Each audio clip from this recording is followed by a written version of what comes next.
साथियों, पूरे देश को मालूम है, देश के बाहर के विद्वान साथियों को पता है कि 18 मार्च 1956 को बाबा साहब आगरा आए थे और 6 दिसंबर 1956 को वो दुनिया से चले। 18 मार्च 1956 को बाबा साहब ने अपने विचार आगरा की धरती पर रखे और पूरे देश के बहुजन समाज के लिए आगरा की धरती से मार्मिक संदेश दिया।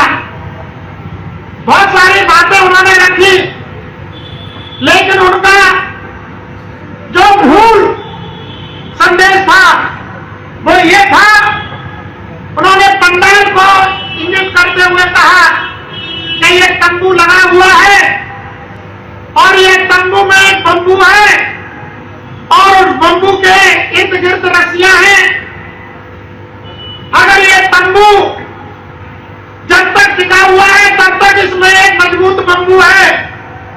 जिस दिन ये बम्बू हट जाएगा तो ये रस्सियां भी इस तंबू को नहीं रोक पाएंगी, ये तंबू गिर जाएगा।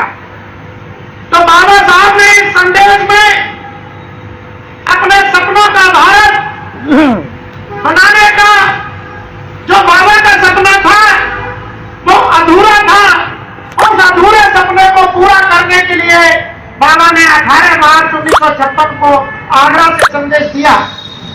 वो संदेश काली बैनर पर विषय है कि बाबा के सपनों का भारत बनाने हेतु संकल्प सभा। बाबा का सपना 69 वर्ष होने के बावजूद भी आज भी अधूरा है। और मैं ये बात हम लोगों के समक्ष आज और जरूरी रख रहा हूं कि अभी 25 नवंबर को आगरा के प्रधान जनसेवक ने एक बात कही थी, वो शपथ संविधान की लेते हैं, वो मत्था संविधान का देखते हैं, लेकिन वो ध्वज धर्म का फहराते हैं और धर्म का ध्वज फहराते हुए उन्होंने इस देश के लिए बाबा साहब से पहले, महात्मा ज्योतिबा फूले से पहले अगर शिक्षा के लिए, न्याय के लिए किसी व्यक्ति ने हमारे लिए, हमारे करोड़ों बहुजन समाज के लिए, मातृशक्ति के लिए शिक्षा के दरवाजे खोले, उस व्यक्ति के बारे में गलत टिप्पणी प्रधान सेवक ने की। यह बेहद निंदनीय है। बाबा साहब के वक्तव्य में श्रद्धांजलि दिवस के इस मौके पर इस कार्यक्रम के मंच से मैं प्रधान सेवक जी से बताना चाहता हूं, आप गोल मटोल बातें करते हो, हमारे समाज के साथ अन्याय करते हो। अभी तक आईपीसी देश में चली तो लॉर्ड मैकॉले के कारण मिली।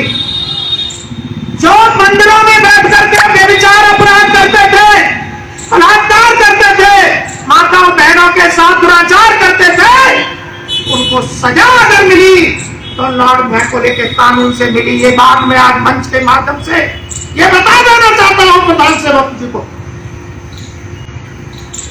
वो लॉर्ड मैकॉले पे बोल रहे हैं, ध्वजा धर्म की फहरा रहे हैं और हमारे उन लोगों को गाली बक रहे हैं जिन्होंने हमारे लिए कुर्बानी दी। लॉर्ड मैकॉले ने अगर कुछ काम किया है तो विदेश का रहने वाला वो जरूर है, लेकिन उन्होंने विदेशियों के लिए कोई काम नहीं किया। इस भारत के रहने वाले 85% बहुजन समाज के वो लोग जो सदियों से गुलामी की जंजीरों में जकड़े हुए थे, जिनको शिक्षा का अधिकार नहीं था, जिनको कानूनी अधिकार नहीं था, उनके दरवाजे खोले। 1835 में शिक्षा नीति भारत में लागू हुई, न्याय नीति लागू हुई, बहुत सारे काम 1935 से शुरू हुए। मैं बताना चाहता हूं, कानूनी अधिकार हमें 1935 में अवश्य मिल गए।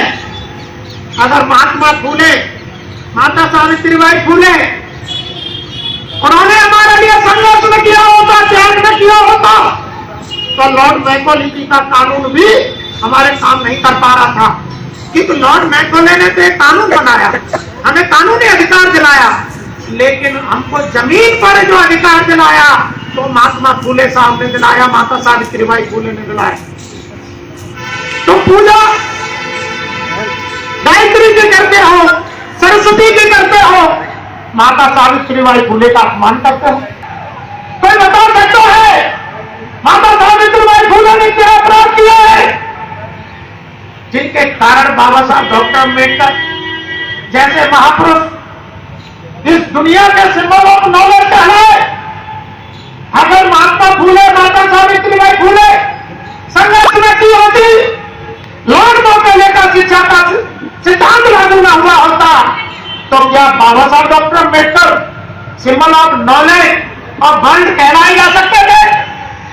हम जिस आज महापुरुष की 69वीं वर्षी मना रहे हैं, उनके बलिदान दिवस, उनके स्मृति दिवस, परिनिर्वाण दिवस पर आज कार्यक्रम कर रहे हैं।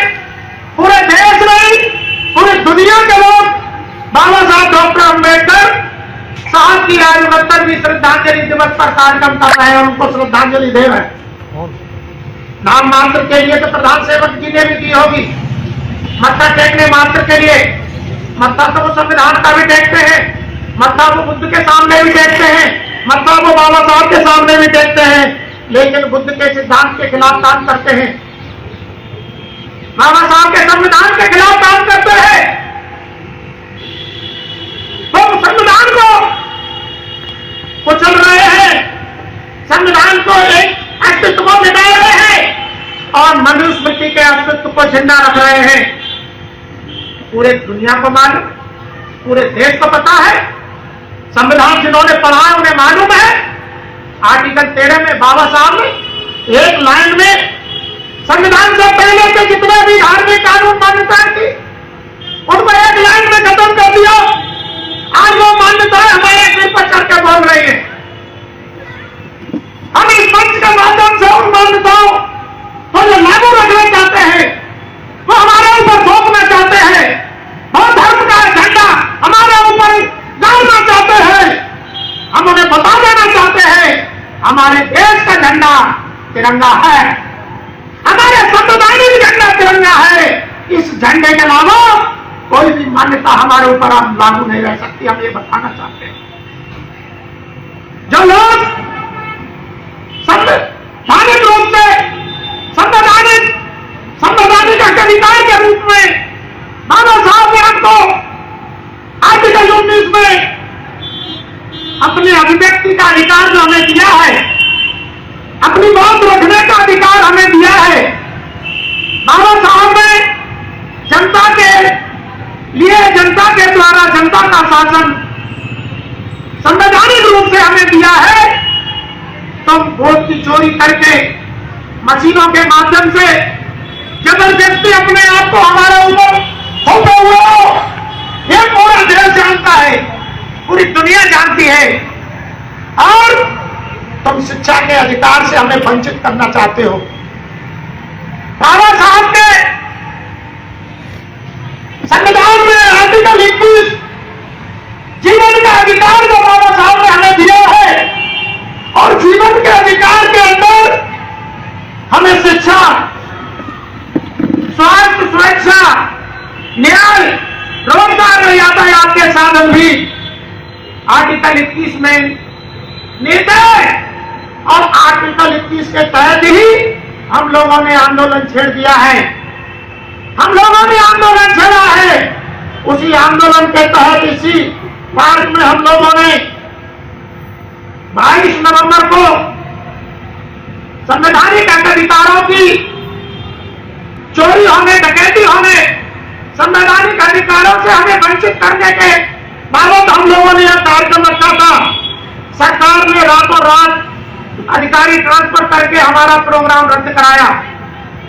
हमारे लोग, हमारा समाज हमारी बात को नहीं समझ पा रहा है। वो उनका अपना दिमागी मामला हो सकता है, क्योंकि आज हम जिनके बच्चों के हक अधिकारों के लिए लड़ाई लड़ रहे हैं, वो लोग आज इसी देवरी रोड पर जितनी कनारियां हैं, आज भी अगर इस चौराहे से लेकर के सेवरी तक अगर गिन लिया जाए तो 500 लोग कनारी पर अभी भी खड़े होंगे। जिनके बच्चों के लिए, जिनके परिवार के भविष्य के लिए हम लोग काम कर रहे हैं, उनके लिए हम लोगों ने 22 तारीख को यहां धरना रखा। आज वो लोग यहां नहीं है, लेकिन जितने लोग यहां मौजूद हैं, ये आगरा की क्रीम है। विद्वान लोग यहां मौजूद हैं और आपके सबके समक्ष में ये बात आपके समक्ष इसलिए जरूरी बताना चाहता हूं कि हम लोगों ने 26 मई को एक ज्ञापन दिया था शिक्षा का राष्ट्रीयकरण करने के लिए, क्योंकि बाबा साहब डॉक्टर अम्बेडकर 26 नवंबर 1949 को उन्होंने जो अंतिम भाषण संविधान सभा में दिया था, उसमें 2-3 बड़ी महत्वपूर्ण बातें बाबा साहब ने कही। एक बात तो यह कही कि हम लोग 26 जनवरी 1950 से 2 प्रकार की विरोधाभासी जीवन में प्रवेश करने जा रहे हैं। एक तो लोकतांत्रिक रूप से हम लोग स्वतंत्र होंगे, दूसरी तरफ हम सामाजिक रूप से परतंत्र बने रहेंगे। सामाजिक रूप से हम परतंत्र बने रहेंगे, लोकतांत्रिक रूप से हम लोग स्वतंत्र होंगे। क्यों? क्योंकि सामाजिक रूप से गुलामी को तोड़ने के लिए सरकार ने कोई प्रबंध 26 नवंबर 1949 तक नहीं किया था। बाबा साहब ने देश के प्रधानमंत्री जी को, राष्ट्रपति जी को उंगली करते हुए कहा था कि अगर आप लोगों ने जल्द से जल्द इस सामाजिक स्ट्रक्चर को, जो चतुर्वर्णीय व्यवस्था में पूरे देश की जनता को जीने को मजबूर किया हुआ है, अगर आप लोगों ने जल्द से जल्द इस सामाजिक स्ट्रक्चर को कानून बना करके खत्म नहीं किया, तो ये लोकतांत्रिक ढांचा जो हम लोगों ने बना करके तैयार किया है, इस ढांचे को इस देश के लोग तहस नहस कर देंगे। ये बाबा साहब ने एक धमकी भरे अंदाज में देश की सरकार से कहा था। लेकिन इस बात को कहे हुए 70 वर्ष हो गए, इस बात को कहे हुए 70 नहीं, बाबा साहब को जाए हुए करीब 75 वर्ष हो गए, नहीं 65 हुए, है ना, 65 कम करो। तो चलो, मेरा ये कहना है कि 26 नवंबर 1949 को बाबा साहब ने जो कहा, वो आज तक, अभी तक देश की सरकार ने, हम बाबा साहब को संविधान निर्माता कहते हैं, हम बाबा साहब की बात करते हैं, बाबा साहब को मत्था कहते हैं। सरकार बाबा साहब का स्मारक बना रही है, बनाती है, मूर्तियां लगवाती है, उद्घाटन भी करती है, लेकिन बाबा साहब के कहे हुए काम सरकार नहीं करती। अगर सामाजिक व्यवस्था परिवर्तन के लिए, सामाजिक चतुर्वर्णीय व्यवस्था को खत्म करने के लिए अगर ये देश की सरकार कानून बना ले, तो क्या बाबा साहब का सपना, क्या बाबा साहब का सपना पूरा होने की तरफ एक काम आगे नहीं बढ़ेगा? क्या सरकार की जरूरत नहीं है? सरकार की जरूरत है, सरकार की जिम्मेदारी, देश की जरूरत है, देश की जरूरत है, सरकार की जिम्मेदारी है। अभी एक IAS ऑफिसर है संतोष वर्मा, मध्य प्रदेश के शेड्यूल ट्राइब के आते हैं, उन्होंने भाषण दे दिया, पूरे देश के लोग उनको गाली बक रहे हैं। क्यों गाली बक रहे हैं? ये बात हम लोग लंबे समय से कहते आ रहे हैं कि भाई हम लोगों को रोटी बेटी का रिश्ता अपनों में करना, अपनों का मतलब, मेरी बात को जरा गौर से सुनिए, अपनों का मतलब एक जाति में नहीं है, 6,743 जातियों में बटा हुआ जो बहुजन समाज है। हमको बहुजन समाज में भाईचारा बनाना है। कांशीराम साहब अपने जीवन का बलिदान करके चले गए। साइकिल चला चला करके उन्होंने 85% बहुजन समाज में भाईचारे की अलग जगाई और उन्होंने साफ कहा कि जब तक हम लोग बहुजन समाज के लोग रोटी बेटी के रिश्ते आपस में नहीं करेंगे, राजनीतिक रूप से हम भाईचारा नहीं बनाएंगे, सामाजिक रूप से हम भाईचारा नहीं बनाएंगे, तब तक हम देश के हुक्मरान नहीं बन सकते। और अगर हम हुक्मरान नहीं बन सकते तब तक हम लोग आजाद नहीं है, हम लोग गुलाम हैं। आज भी हम गुलाम हैं। बाबा साहब ने तो स्पष्ट रूप से कहा है, स्वतंत्र भारत में बहुजन समाज परतंत्र क्यों? कांशीराम जी ने इस पर तो आंदोलन चलाया है। स्वतंत्र भारत में बहुजन समाज परतंत्र क्यों? क्या बहुजन समाज आजाद हो गया है? क्या आज की तारीख में बहुजन समाज आज सामाजिक रूप से आजाद है? हमें तो नहीं लग रहा। अगर एक IAS ने कह दिया कि भाई ब्राह्मण से लेकर के शेड्यूल ट्राइब तक जब तक रोटी बेटी का रिश्ता नहीं करता है तब तक हम लोग स्वतंत्र नहीं है, तब तक आरक्षण रहेगा, ऐसा उन्होंने कहा।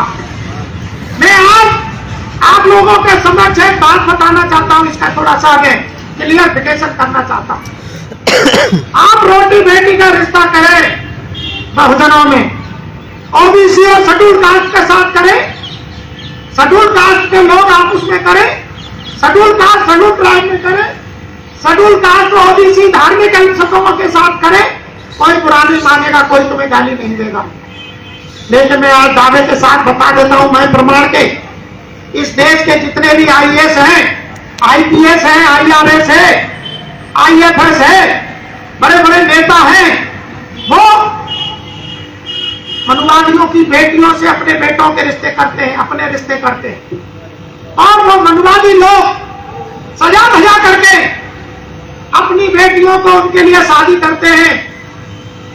कोई झगड़ा नहीं है, लेकिन मंच से बोलने से तुम्हें झगड़ा क्यों कर रहे हो भाई? कौन नहीं कह रहा, कौन नहीं जानता? आगरा में भी 50-40 क्लास 1 अधिकारी हैं शेड्यूल कास्ट के, जिनके घरों में ब्राह्मण और ठाकुर बनिया समाज की बेटियां हैं, उनकी शादियां हुई हैं। तो मैं आप लोगों के माध्यम से संपूर्ण भारत के बहुजन समाज को यह संदेश देना चाहता हूं, तुम्हारे कही हुई बात उनको बुरी लगती है, तुम इस बात को गंभीरता से लीजिए, उनकी बेटियों को अपने घर में जगह मत दीजिए। तुम्हारे घर परिवार में, तुम्हारे समाज में, OBC में, SC में, ST में, धार्मिक अल्पसंख्यकों में भी तो बेटियां हैं, उनमें रोटी बेटी का रिश्ता कीजिए। बाबा साहब ने शिवदयाल चौरसिया जो बाबा साहब के परम मित्र थे, उनके कहने से लखनऊ में एक कार्यक्रम आयोजित हुआ था, OBC के वर्ग के लोगों ने आयोजित किया था, और उसमें शेड्यूल कास्ट के भी काफी जिम्मेदार लोग उत्तर प्रदेश के वहां मौजूद थे, और बाबा साहब उस कार्यक्रम के चीफ गेस्ट थे। और बाबा साहब उस समय कानून मंत्री भी थे, लेकिन बाबा साहब जब उस कार्यक्रम में गए तो छुट्टी लेकर के गए। आधिकारिक रूप से कानून मंत्री के हैसियत से बाबा साहब उस कार्यक्रम में नहीं गए थे, क्योंकि उनको बहुजन समाज के समक्ष कोई महत्वपूर्ण बात कहनी थी। तो वहां बगैर बुलाए मुख्यमंत्री जी आ गए, और बाबा साहब ने जब उनसे कहा कि माननीय मुख्यमंत्री जी, आपके पास समय बहुत कम है और आप बहुत जिम्मेदारी वाले पद पर हैं, और मुझे कई घंटे यहाँ रुकना है, मुझे अपनी बात यहाँ समाज के बीच में रखनी है, और आप जा सकते हैं। तो मुख्यमंत्री जी उठ के गए नहीं, बोले नहीं कोई बात नहीं है, मैं आपके सम्मान में बैठा हूँ। बाबा साहब कह रहे हैं कि भाई मैं कुछ बात ऐसी कह दूंगा तो तुम पे जलेगी नहीं, इसलिए आप कृपया करके चले जाओ। लेकिन मुख्यमंत्री जी नहीं गए, बाबा साहब के बगल में बैठे रहे। तब बाबा साहब ने OBC के लोगों को कहा कि मेरे OBC के भाइयों, मुझे पता है कि जातवाद के इतने गहरी खाई में तुम पड़े हुए हो, इतनी बड़ी गंदगी में तुम लिपटे हुए हो, इसलिए तुम आज शेड्यूल कास्ट के साथ रोटी बेटी का रिश्ता अभी नहीं कर सकते। न तुम बेटी दे सकते हो, न बेटी ले सकते हो, क्योंकि तुम जातवाद के दलदल में फंसे हुए हो। अगर तुम लोग वोट का रिश्ता आपस में कर लो तो शेड्यूल कास्ट और ओबीसी के लोग अगर वोट का रिश्ता भी अगर आप उसमें कर ले और भाईचारा बना ले तो इस देश का और इस प्रदेश का शासन तुम्हारा होगा। और ये मुख्यमंत्री जी जो बैठे हुए हैं, इनके समाज के लोग तुम्हारे जूते का फीता खोलने में गौरव महसूस करेंगे। ये बाबा साहब ने कहा था, मैं नहीं कह रहा, ये बाबा साहब ने कहा था। क्यों कहा था? आग लग रही थी अंदर दिल में और बाबा साहब का समय धीरे धीरे बढ़ रहा था, उम्र बढ़ रही थी, उनको दर्द था। अगर बाबा जातवाद उस समय नहीं था तो बाबा साहब ने लखनऊ में ये बात क्यों कहनी पड़ी? आज भी जातिवाद है। कौन कहता है जातिवाद नहीं है? जातिवाद लोगों की नसों में खून के ब्लड के सर्कुलेट की तरह दौड़ रहा है और जातिवाद के कारण ही हमारी माँ बहन बेटियों की इज्जत आबरू सुरक्षित नहीं है। आए दिन रोजाना मोबाइल पर, टेलीविजन पर, सोशल मीडिया में खबरें हम लोगों को सुनने को देखने को मिल रही है कि जातिगत आधार पर चाहे कुशवाहा समाज की बेटी और भाई हो, चाहे बघेल हो, चाहे लोधी हो, चाहे नाई हो, चाहे खटिक समाज हो, चाहे वाल्मीकि समाज हो, चाहे जाटव समाज हो, हम लोग जाटव समाज और जाटव वीर आगरा में कहते हैं। हमारी एक जाति के लगभग 1000 जातियां हैं। कितनी? एक जाति की 1000 जातियां देश में हैं। अब ये पहले तो इनमें ही रोटी बेटी का रिश्ता नहीं है और हमारे आईएएस महोदय ब्राह्मणों के साथ रोटी बेटी के रिश्ते के लिए गाली खा रहे हैं। हमारे आईएएस महोदय ब्राह्मणों की बेटियों के साथ रिश्ता करने के लिए गाली खा रहे हैं। क्यों खा रहे हो भाई गाली? अरे तुम ओबीसी के भाइयों के साथ रोटी बेटी के रिश्ते की बात करो, तुमसे कोई गाली नहीं देगा। भले वो करे नहीं लेकिन गाली नहीं देगा। तुम शेड्यूल कास्ट के भाइयों में रोटी बेटी के रिश्ते की बात करो, तुम्हें कोई गाली नहीं देगा। लेकिन भले ही न करे, लेकिन तुम जिनको कह रहे हो उनसे गाली खा रहे हो और उनके ही मेंबर को अपने घर में सम्मान दे रहे हो। तुमसे ज्यादा नालायक कौन है? मैं आईएएस महोदय की यहाँ आलोचना करना चाहता हूँ कि उनका जो जवान जिस तरीके से चली, मैं उसकी निंदा करता हूँ। क्यों? कि तुम्हारे खून में यही तो बच गया है। तुमने अपनों के साथ रोटी बेटी के रिश्ते नहीं किए। एक मेरे मित्र है आगरा के, एक मेरे मित्र है आगरा के, बड़े वकील है। उनका भतीजा आईपीएस हुआ गया। उनके बड़े भाई आगरा के राष्ट्रीय ऑफिसर थे और उनने बड़ी मेहनत करके अपने बेटों को बेटियों को इंजीनियर बनाया, पढ़ाया लिखाया और अपने बेटे को आईपीएस बनाया। भूतल परिवहन मंत्रालय में डायरेक्टर है और जबरदस्ती उनके घर में जिनकी बेटियां आईएएस महोदय अपने घर में लेना चाहते हैं, उन्होंने जबरदस्ती उनके घर में अपनी बेटी को छेड़ दी और वो रोते रह गए पूरा घर। आज भी उनके घर परिवार से कोई बेटे के हाथ जाता नहीं क्योंकि जाने लायक वहां माहौल नहीं। क्या मेरी चिंता गलत है? मैं प्रमाण है मेरे पास सैकड़ों प्रमाण है। जो भी चाहे, जब चाहे, तब चाहे, मीडिया के सामने जब चाहे, जैसे चाहे मेरे से चर्चा कर ले।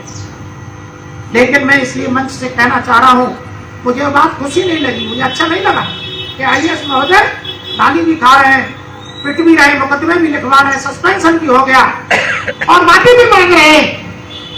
मैं आज बोल रहा हूँ, लाइव बोल रहा हूँ, मैंने मोबाइल चालू कराया है, इसकी अम्मा ने दूध पिलाया, मेरे खिलाफ मुकदमा लिखाना और मैं जवाब दूंगा। मैं कभी जिंदगी माफी नहीं मांगूंगा। क्यों? तो सच बोलना में माफी मांगी, किस बात की माफी भाई? लेकिन तुम सच गलत तरीके से बोल रहे हो, तुम्हारी नीयत अच्छी नहीं है, तुम्हारी नीयत अच्छी नहीं है, इसलिए तुम सच बोलने के काबिल नहीं हो। मेरी नीयत अच्छी है, मैं सच बोलने के काबिल हूँ, इसलिए मुझे माफी मांगनी। दूसरा, कानून बना, कानूनी रूप से हमें शिक्षा का अधिकार मिला। कब मिला? 1835। लेकिन महात्मा फूले साहब ने पहला स्कूल कब खोला? 1 जनवरी 1848 को खोला, जब माता सावित्री बाई फूले पढ़ाने लगे लाके। माता सावित्रीबाई फुले पढ़ाने के काबिल हो गई तब उन्होंने स्कूल खोला। और उस समय माता सावित्रीबाई फुले की क्या हालत हुई थी, क्या मुझे बताना पड़ेगा मंच से? मुझे बताने की जरूरत नहीं है। कानूनी अधिकार हमें मिल गए थे शिक्षा के, लेकिन शिक्षा नहीं थी हमारे पास। कानूनी अधिकार मिल गए थे हमको, हमारे खिलाफ दुराचार होता है, अत्याचार होता है, जातिगत भेदभाव होता है, लेकिन हमारे मुकदमे नहीं लिखे जाते थे, क्योंकि हमारी बात को कहने वाला भी तो चाहिए। कानूनी अधिकार तो आज भी है, पूरा संविधान भरा पड़ा है हमारे लिए। कानूनी मौलिक अधिकार हमें प्राप्त है, क्या हमें मिल रहे हैं? हमें नहीं मिल रहे। इसलिए मैं ये बात बताना चाहता हूं, 1835 से लेकर 1935 तक हमारे महापुरुषों ने संघर्ष किया, लड़ाई लड़ी और हमें जीने के काबिल बनाया। सही मायने में 1935 में भारत में लोकतंत्र आ चुका था। क्यों मैं गलत तो नहीं बोल रहा हूं? 1935 में भारत में लोकतंत्र आ गया था और देश 1947 में आजाद हुआ था। यानी 12 वर्ष पहले भारत में लोकतंत्र आ गया था। लोग झूठ बोलते हैं, लोकतंत्र की व्याख्या गलत करते हैं, उन्हें मालूम नहीं है। तो और उस समय मंगूराम मंगूवालिया पंजाब के, जिन्होंने बाबा साहब जब होम बेस कॉन्फ्रेंस में गए, गांधी जी ने कहा था कि मैं हूं यहाँ के अस्पृश्यों अछूतों का नेता, अम्बेडकर झूठ बोल रहे हैं। तो मंगूराम मंगूवालिया ने, जिनका फोटो यहाँ पर लगा हुआ है, इनमें 5 नंबर पे देख लीजिए, मंगूराम मंगूवालिया ने अपने नसों में से खून निकलवाया और खून से चिट्ठी लंदन के वाइसराय को लिखी कि डॉक्टर अम्बेडकर ही हमारे नेता है, अछूतों के नेता डॉक्टर अम्बेडकर है, गांधी नहीं है। गांधी झूठ बोलते हैं। वो व्यक्ति राजनीति में थे, सामाजिक व्यवस्था परिवर्तन की लड़ाई पंजाब में लड़ रहे। आज भी पता कर लीजिए, मंगूराम मंगूवालिया पंजाब के, आज पंजाब के लोग कहते हैं बाबा साहब के बाद अगर कोई दूसरा महापुरुष कोई पंजाब में पैदा हुआ तो बंसीराम जी से पहले तो मंगूराम मंगूवालिया है। और उन्होंने सबसे ज्यादा अनुसूचित जाति के विधायक निकाल करके पंजाब की विधानसभा असेंबली में दाखिल किए।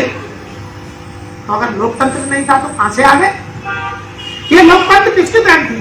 बाबा साहब तो तैयार हो रहे थे भाई। बाबा साहब ने 1925 से आंदोलन खड़ा किया और 10 साल में तो वो पूरी तरह तैयार भी नहीं हो पाए। तो ये लोकतांत्रिक व्यवस्था चालू हो गई थी ना। तो मैं आज आपके माध्यम से ये बताना चाहता हूं कि 100 वर्ष हमारे आंदोलन के हैं, 1835 से 1935 तक। उसके बाद 1935 से 2035 सामने आ रही है। कितने वर्ष बाकी हैं? 10। और उनने शपथ लिए, उन्होंने शपथ ले ली कि 1935 की वर्षगांठ बनानी है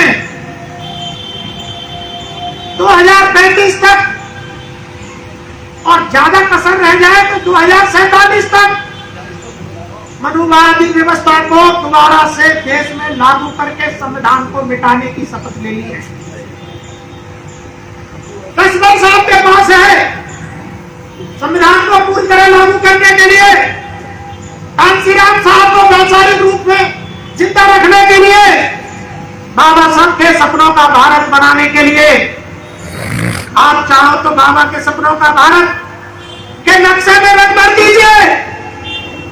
अगर आप सोते रहे तो उन्होंने नक्शा तैयार कर लिया, उसमें रंग भरने की तैयारी चल रही है। मेरे भाई भाइयों, मेरे मित्रों, उनकी तैयारी हो गई है और मेरे लोगों पे टाइम नहीं है। 100 वर्ष का मैंने संघर्ष बताया हमारे महापुरुषों का, जिसके कारण हम इस मंच पर खड़े हैं, इस पोडियम को खड़े पकड़ के मैं भाषण दे रहा हूं। ये मेरे 100 वर्षों का वो संघर्ष है, 1835 से 1935 के बीच का, और 1935 से लेकर के 2000 तक कांशीराम जी का आंदोलन। मेरी बात सुनिए बाबूजी, सुरेश बाबू मेरी बात को सुनिए। 1935 से लेकर 2000 तक कांशीराम साहब का आंदोलन। 3 साल तो उनके बड़ी मुश्किल से कटे और 3 साल वो अस्पताल में कटे। 2000 से हमारा आंदोलन नीचे जा रहा है। सन 2000 से आज तक 25 वर्ष हो गए। माननीय कांशीराम साहब का गाइडलाइन बहुजन समाज बनाने का आंदोलन नीचे जा रहा है, समाप्त कर दिया गया है। अगर माननीय कांशीराम साहब का गाइडलाइन करने का आंदोलन खड़ा नहीं किया तो अगले बरस 10 साल आप कुछ नहीं कर सकते। और अगर ये आंदोलन खड़ा करना है तो मैं परिवार की रोटी खाता हूं, मैं अपने परिवार के लिए कुछ भी नहीं करता। मैं 24 घंटे में 5 घंटे सोता हूं, बाकी के समय समाज के लिए जागता भी हूं, काम भी करता हूं, सोचता भी हूं, लड़ता भी हूं, भागता भी हूं, दौड़ता भी हूं। अपने पास 10 साल है और एक एक पल हमारी कीमती है। अगर हम लोगों ने बाबा के सपनों का भारत बनाना है और अपने मनुवादी दुश्मनों से मुकाबला करना है, उनकी मनुस्मृति को आर्टिकल 13 के मुताबिक नेस्तनाबूद करना है और संविधान को जीवित रखना है, तो मुझे और आपको, हमारे बहुजन समाज के जागरूक साथियों को और बहुजन समाज की 6743 जातियों में बटे हुए मेरे भाइयों को हमारी बात को गंभीरता से लेना होगा, समझना होगा। हमारे पास भी 10 वर्ष है और वो सत्ता में काबिल है, आप कहीं नहीं है। आप न सत्ता में है, न संगठन में है, न शिक्षा में है। आपके शिक्षा के अधिकार छीन लिए गए हैं। अभी लोगों को मालूम नहीं है, महसूस नहीं हो रहा। क्यों नहीं हो रहा मुझे नहीं पता, लेकिन मुझे दिखाई भी दे रहा है और मुझे महसूस भी हो रहा है। 1 लाख से ऊपर सरकारी स्कूल समाप्त कर दिए गए हैं। क्यों जी, गलत बोल रहे हो क्या? बिल्कुल सही। 1 लाख से ऊपर सरकारी स्कूल समाप्त कर दिए गए हैं। और यहाँ जितने भी लोग बैठे हैं इस देश के अंदर, जितने भी ओबीसी के, शेड्यूल कास्ट के, शेड्यूल ट्राइब के, धार्मिक अल्पसंख्यक समाज के जितने भी क्लास 1 अधिकारी हैं, जो अपने बेटों के लिए बेटियां अपने दुश्मन के घर की मांगते हैं, वो सब प्राइमरी स्कूलों से, सरकारी स्कूलों से पढ़ लिख करके यहाँ तक पहुंचे हैं। ये मैं प्रमाणित रूप से कह सकता हूं। और 1 लाख स्कूल को बंद हो चुके जिनसे वो पढ़ के आए थे।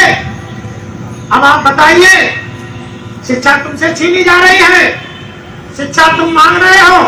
बाबा साहब ने कहा था उसी दिन 26 नवंबर 1949 को कि इस देश को शिक्षा के राष्ट्रीयकरण की आवश्यकता है। जल्द से जल्द सरकार की जिम्मेदारी है कि शिक्षा का राष्ट्रीयकरण करे और शिक्षा का राष्ट्रीयकरण करके सभी को लिए समान शिक्षा का प्रबंध करने की जिम्मेदारी सरकार की है। आर्टिकल 21 में बाबा साहब ने जीवन के अधिकार में वो सब व्यवस्था कर दी है। मैं आपसे पूछना चाहता हूं, बाबा साहब के 26 नवंबर के बाद भी कितने बार बाबा साहब ने अपने संदेश दिए होंगे, हमें गिनाना तो नहीं पड़ेगा। बाबा साहब ने शिक्षा की बात कहीं ना हो, ऐसा हो नहीं सकता। बाबा साहब के 3 मंत्र हैं, बुद्ध के भी 3 मंत्र हैं, कांशीराम साहब के भी 3 मंत्र हैं। क्या मंत्र हैं? बुद्ध के 3 मंत्र हैं, बुद्ध धम्म संघ। बाबा साहब के 3 मंत्र हैं, एजुकेट, एजुकेट, ऑर्गेनाइज।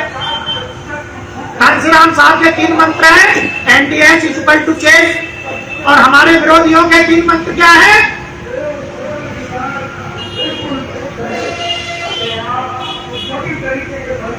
तीन मंत्र उनके हैं, मनी माफिया मीडिया। क्या है? Money mafia media. मीडिया पंडित जी के पास है, मनी लाला जी के पास है, और माफियागिरी तो आपको पता ही है, मुझे बताने की जरूरत नहीं है। सही बात है। दुश्मन के 3 हैं, आपके 3 हैं, आपके महापुरुषों के 3 हैं। अब आपके कौन से हैं, मेरे कौन से? आप, मैं जो बात कर रहा हूँ सिर्फ आपके लिए नहीं बोल रहा हूँ, पूरे देश के लिए बोल रहा हूँ, अपने लिए भी बोल रहा हूँ। पहली जिम्मेदारी मेरी है।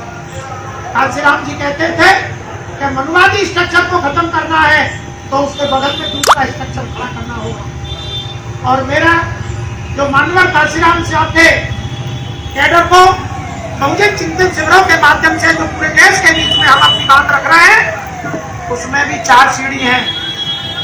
उनका चतुर्वर्णीय व्यवस्था है, खड़ी व्यवस्था, और कांशीराम साहब ने जो बताया है उसमें 4 सीढ़ी है। शिक्षित बनो, जागरूकता पैदा करो, पहले दिनेश को तुम अपने अंदर करें, फिर अपने भाइयों को बताएं। ठीक है कि नहीं? विचारधारा को समझो और उसके मकसद को जानो, बहुजन भाईचारा बनाओ और ताकत पैदा करो। ये 4 सीढ़ी कांशीराम जी की है। और एक तरफ स्ट्रक्चर है वो मनुवादी चतुर्वर्णीय व्यवस्था का, जिसमें बाबा साहब से लेकर के संत कबीर, महात्मा संत कबीर और गुरु रविदास जी भी, और गुरु नानक भी।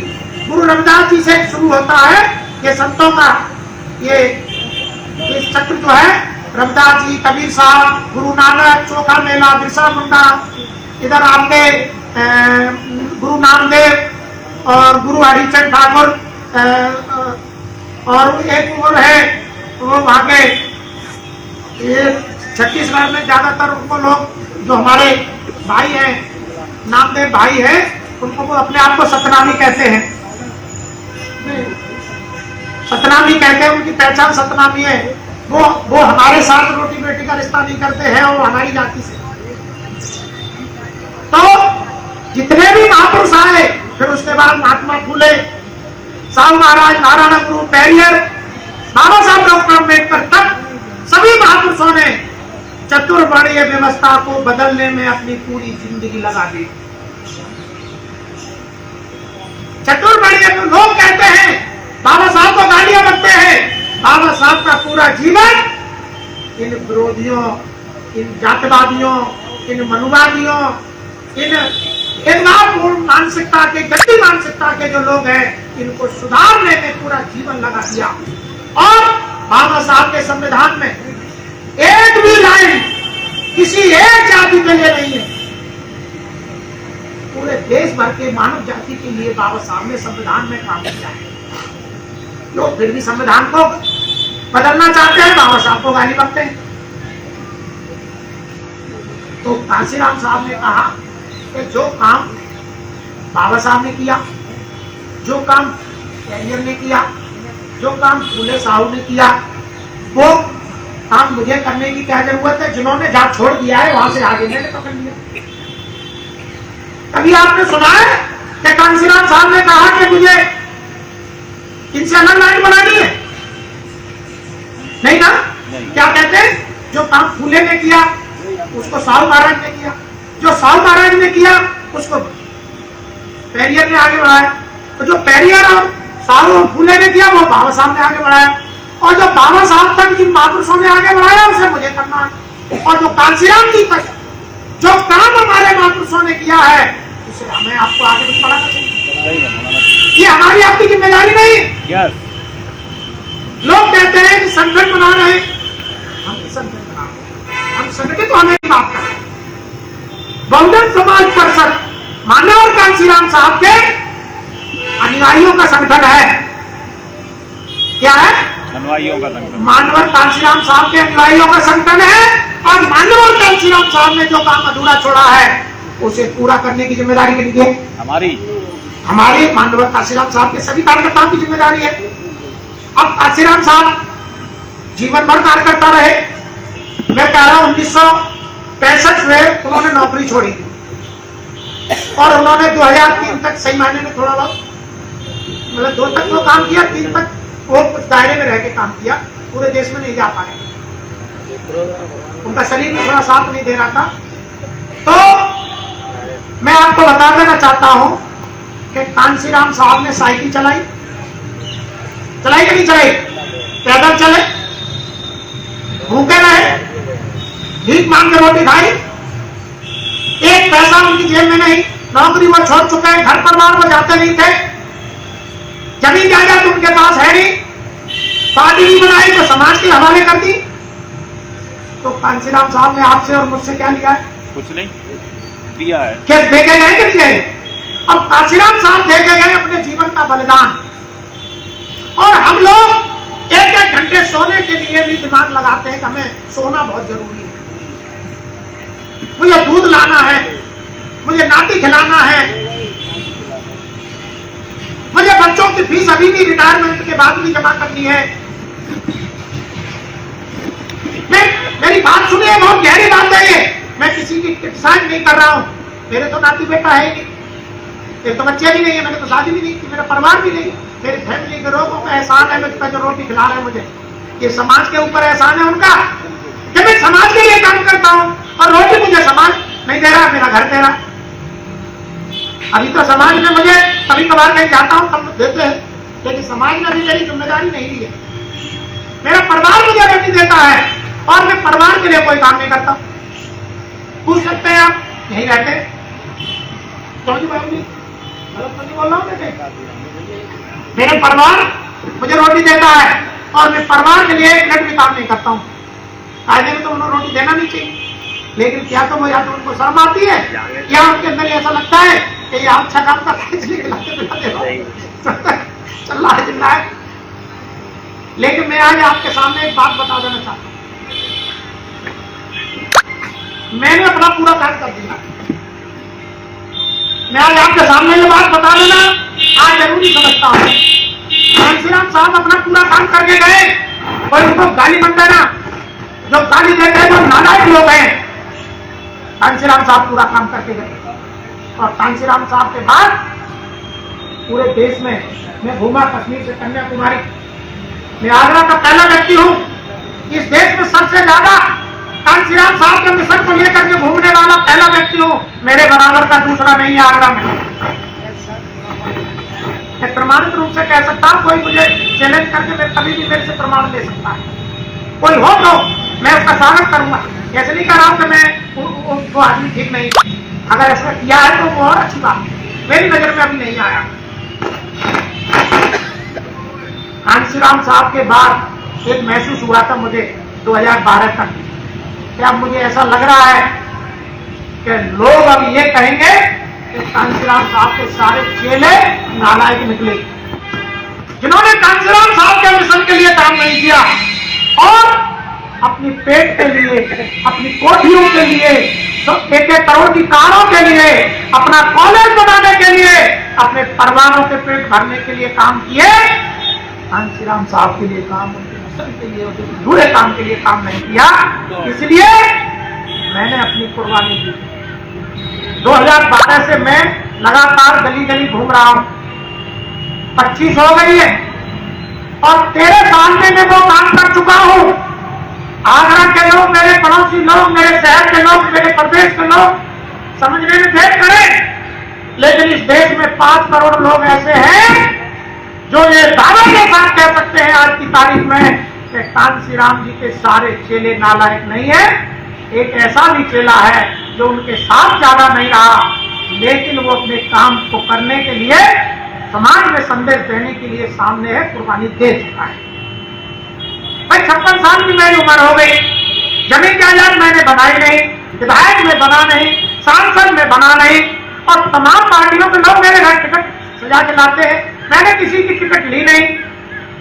मैंने क्या किया कि कांशीराम साहब जिस काम को किए, बहुजन समाज में कैडर बेस्ड समाज बनाने वाला, वो काम मैं गली गली घूम घूम के कर रहा हूं। मेरे साथी लोग भी इस काम को करते हैं, जो मेरे से उम्र में बड़े भी हैं, मेरे से छोटे भी हैं, ये काम करते हैं। ऐसा नहीं है, रिटायर्ड पर्सन लोग मेरे साथ काम कर रहे हैं। मैं क्यों कह रहा हूं अपने, और नौजवान पीढ़ी जो हमारी है वो लाइन से भटक गई है, या तो गलत लोगों के हाथों में खिलौना बन गई है, जो अपने आप को उपद्रवी साबित करना चाहते हैं, अथवा इस देश के 50 करोड़ लोग हैं। कितने? 50 करोड़। 50 करोड़ लोग जो नशेबाजी के शिकार हो चुके हैं इस भारत के, पूरे संपूर्ण भारत की बात बता रहा हूं मैं आपको। आप पता कर लीजिए, एक भी कम नहीं निकलेगा।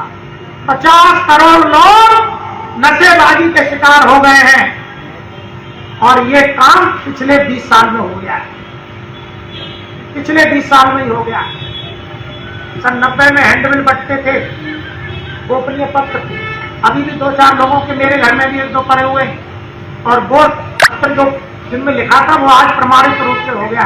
20 साल में वो काम पूरा हो चुका है, जिससे 50 करोड़ लोग नशे के आदी होकर के जिंदगी मौत से जूझ रहे हैं और उनके उत्तराधिकारी भी पैदा हो गए।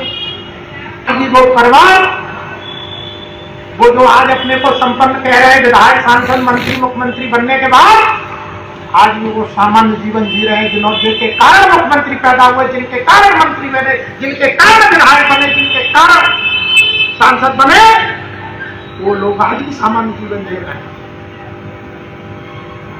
लेकिन जिन्होंने कुछ किया नहीं, आज वो बल्ले बल्ले कर रहे हैं। लेकिन मैं आपको पूछना चाह रहा हूं, 5 सील का पालन नहीं करते, वो बुद्ध के 5 सीलों को भंग करते हैं, और वो पैसा और दौलत कितने दिन की है मुझे बताओ। वो पैसा और दौलत उनके किसी काम की नहीं है, एक पीढ़ी के बाद खत्म हो जाएगी। मैंने आगरा में पैसे वाले भी लोग देखे, एक परिवार था, मैंने उसका नाम नहीं लेता, आगरा के जाकर समाज का सबसे पैसे वाला परिवार था। आज भी उनके पास 1,500 वर्ग में कोठी है आगरा में, आज भी है, लेकिन उसको बरतने वाले नहीं, उसके किराएदार किराए का खा रहे हैं। और प्रॉपर्टी है उनके, आज भी कम से कम 20 करोड़ की प्रॉपर्टी है उनके पास, ज्यादा की होगी। एक जमाने में वो आगरा के सबसे पैसे वाले थे, आज भी वो, उनके बच्चे मुझे कभी बुलाते हैं तो मैं हाथ जोड़ लेता हूँ, दूर भाग जाता हूँ, क्योंकि इनकी पंचायत मेरे औकात नहीं है करने की। मैं आपको बता, आगरा का सबसे पैसे वाला परिवार आज भी मुझे अपने घर की पंचायत के लिए बुलाता है, मैं हाथ जोड़ लेता हूँ, मैं जा नहीं पा रहा हूँ। क्यों? तो मैं कैसे करूंगा शराबियों की पंचायत? मेरे बस की बात है क्या? तो इनकी कौन पंचायत करेगा? समझ रहे हैं? तो हमारा आज आप लोगों के माध्यम से ये कहना है कि बाबा साहब का सपना अधूरा है, बाबा के सपनों का भारत बनाना है, और हम हिम्मत नहीं हारे। लोग कहते हैं भाई दिनेश गौतम तू तो बहुत, तेरी जेब में 2 रुपए नहीं, तू ये काम कैसे करेगा? इस काम को भी करने के लिए मेरे पास एक बार ये पैसा नहीं था। लेकिन मैं आपको बता रहा हूँ, ये रेडियो वाले, टेंट वाला, कोई कल के बाद आपसे पैसा नहीं मांगेगा, कोई बताएगा नहीं कि पैसा है कि नहीं है। क्यों? क्योंकि मेरे पास लोग हैं, मैं जिससे जितना मांगता हूं दे देते। काशीराम जी के पास जिंदगी में 1 रुपया नहीं रहा, मेरे पास भी नहीं है, लेकिन कांशीराम के सपने को पूरा करने का, तो बाबा के सपने को पूरा करने का हमने संकल्प लिया है। क्या आप लोग मेरे इस कार्य में सहयोगी बनेंगे? बिल्कुल बनना नहीं चाहिए क्या? करना चाहिए। मेरी नहीं, मैं ऐसे हालात पैदा कर दूंगा, मैं भी शुरू कर दे रहा हूँ, चाहे मोदी जी कितनी भी जेल बना लो, लेकिन उनको जब इस रास्ते को नहीं लाया तो मेरे नाम नहीं आया, तो वो छोटे भाग जाएंगे या तो रास्ते से आएंगे। शिक्षा माफिया से भारत देश को मुक्त करो, मुक्त राष्ट्र में फ्री आवासीय शिक्षा का प्रबंध करो। उधर नारा लिखा है हमने, समान रूप से फ्री उच्च स्तरीय शिक्षा का प्रबंध करो देश की जनता का। नीचे हमने लिखा है, संवैधानिक अधिकार मांगने से प्राप्त नहीं होंगे, बल्कि संघर्ष से हासिल करेंगे। हमने नीचे लिखा है, वो क्या है कि वाले द्रविड़ वहां बिल्कुल क्लियर ऊपर ये बैनर में आप लोगों से निवेदन करता, आप लोग आए इन दोनों बैनरों में तीसरे महात्मा फूले की शिक्षा का संदेश, इसे पढ़ के जरूर जाइए कि ये बहुत बड़ा संदेश इस बैनरों में छुपा हुआ है। तो हमने लिखा है, शिक्षा वो देवी का दूध है, जो पिएगा वो दहाड़ेगा, ये बेटी ने भी बोला, ठीक है ना? हर जोर जुलूम की टक्कर में संघर्ष हमारा नारा है। हम लोगों ने ज्ञापन दिया था, ये ज्ञापन दिया था, तुम लोग मेरे से बोलते हैं इस ज्ञापन से क्या होगा? मैं आपको बता रहा हूँ, इन ज्ञापनों से कुछ नहीं होता है, जिनके अंदर कुछ नहीं। ये ज्ञापन मैंने 26 तारीख को दिया था, ये प्रधानमंत्री की चिट्ठी है, ये ऊपर लगी बात देखिए। मेरी प्रॉब्लम क्या है? मेरे और आपके ज्ञापन से सरकार की सुनहरी 22 जून को धरना था, 30 जून को और 20 जून को उन्होंने 5 मैसेज मेरे मोबाइल पर भेजे। कितने? 5, और 5 मैसेजों में ये चिट्ठी भेजी बार बार। प्रधानमंत्री जाएगा क्यों? तो भैया 22 जून को कुछ मत करो, हम तुम्हारा काम कर रहे हैं। कर क्या रहे? Director general education Uttar Pradesh को चिट्ठी लिख रहा है। मैं क्या बोल रहा हूँ? भारत देश की जनता को मुफ्त राशन की नहीं, फ्री आवासीय शिक्षा का प्रबंध करो। क्या director general of education Uttar Pradesh को पावर है? तो मैं आपको पूछना चाहता हूँ, पावर है? अगर कोई घोड़चुल्लू होता तंबुकी का, तो इसको लेकर के नाश्ता गली गली घुमाता, घूमता गली गली बात करके, देखो प्रधानमंत्री के कारण स्थिति आ गई मेरे पास, ये मैसेज आ गया, मेरा काम हो गया। दिनेश गौतम नहीं आता, और दिनेश गौतम ने 22 जून को यह कार्यक्रम था। प्रधानमंत्री और मुख्यमंत्री जी के आर्डर में और उनके चेले, हमें तो 3-4 प्रकार की लड़ाई लड़नी पड़ती है, मनुवादियों से, मनुवादी सत्ता से, और मनुवादी गुलामों से, गुलामों के गुलामों से हमें लड़ना पड़ता है। 1 लाख रुपए आप लोगों ने खर्च किए थे, मेहनत की कमाई थी, और इन्होंने हमारा कार्यक्रम नहीं होने दिया। हमने उसी दिन रात में प्रोग्राम कैंसिल किया, टेम्परेरी मीटिंग बुलाई, और आज हम करें। हमने चौकी इंचार्ज को भी फोन नहीं किया। कल चौकी इंचार्ज का रात को फोन आया 8 बजे, गौतम साहब आपका कल का कार्यक्रम में रहा है, कहाँ पर है? भीलवाटिका देवी रोड पर है क्या? तो मैं चौकी इंचार्ज बोल रहा हूँ, और आप जो है हमें कल फोन कर देना, कल लोग भेजना है। तो मैंने कहा यार हमारे क्षेत्र का कार्यक्रम है, क्षेत्र के लोग आएंगे, भाई हमको उपद्रवी लोग थोड़े हैं, अनुशासित लोग हैं। भाई हमारे क्षेत्र के लोग आएंगे, हम कार्यक्रम अपने क्षेत्र में कर रहे हैं, हम तो खुद सुरक्षा दे दें समाज को, हमें कभी बोले। मैंने किसी पुलिस के अधिकारी को टेलीफोन नहीं किया, मैंने गलत किया, सही किया? मैंने किसी को टेलीफोन नहीं किया।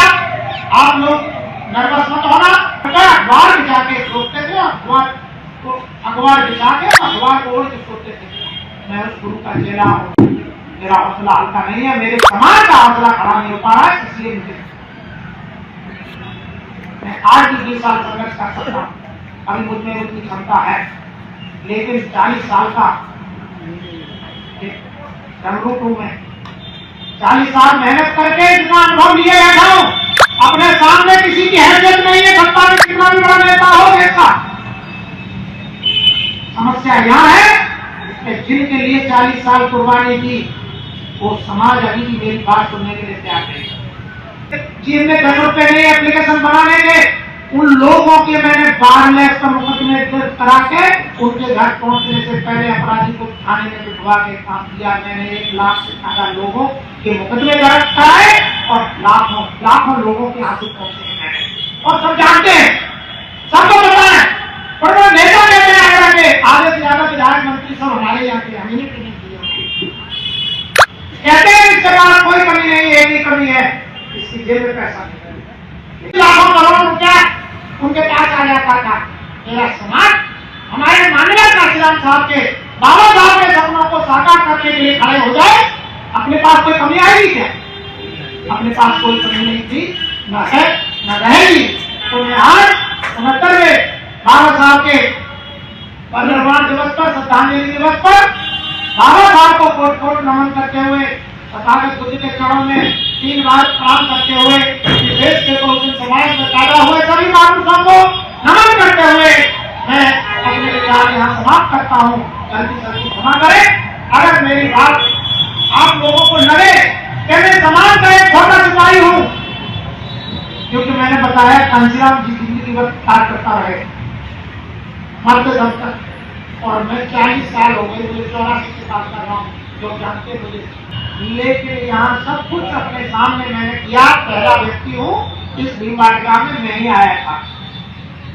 मैं बताता हूँ आगरा की 12 लाख की रैलियां हमने कराई है और सबसे पहले ही वहां भी मैं ही जाता था, रात भर में ही रहता था।